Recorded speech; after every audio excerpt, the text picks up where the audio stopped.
Hello there. We're doing a quick YouTube on these thermal generators.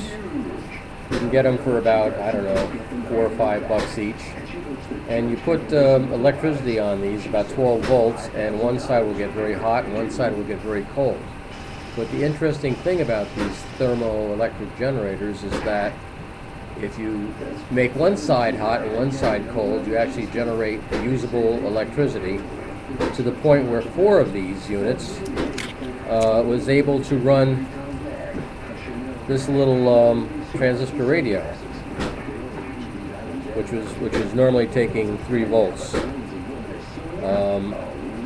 The idea is to lay these down in a pot that has water in it, and you float another pot in it, and then you put these down in the pot that's floating in the boiling hot water, and then you put another pot of ice on top of it, and you get some usable voltages.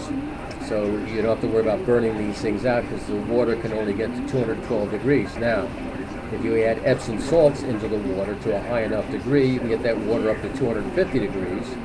And if you add ice to salt to the ice, you can lower it, but that won't last. That's only a short-term fix. But the Epsom salts in the water will bring the voltage up on these things. I got roughly 3 volts for 4 of them using this system. So anyhow, these thermoelectric devices, you can get them on YouTube.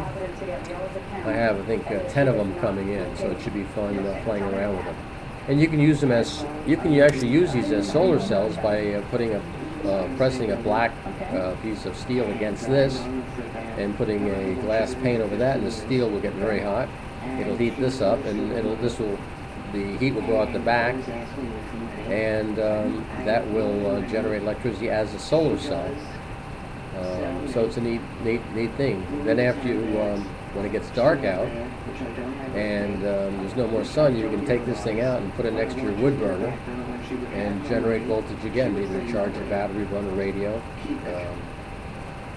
There's a lot of stuff on the YouTube on how to use these units, but sometimes they run fans on a wood burner, so you can blow the hot air off your wood burner further into the room to make your wood burner more efficient. Or you can mount the fans against the stack going up, so you can take more heat out of the stack, which is not advisable to a certain point because you don't want to build up creosote. But anything past the catalytic converter then would be very good. Take care.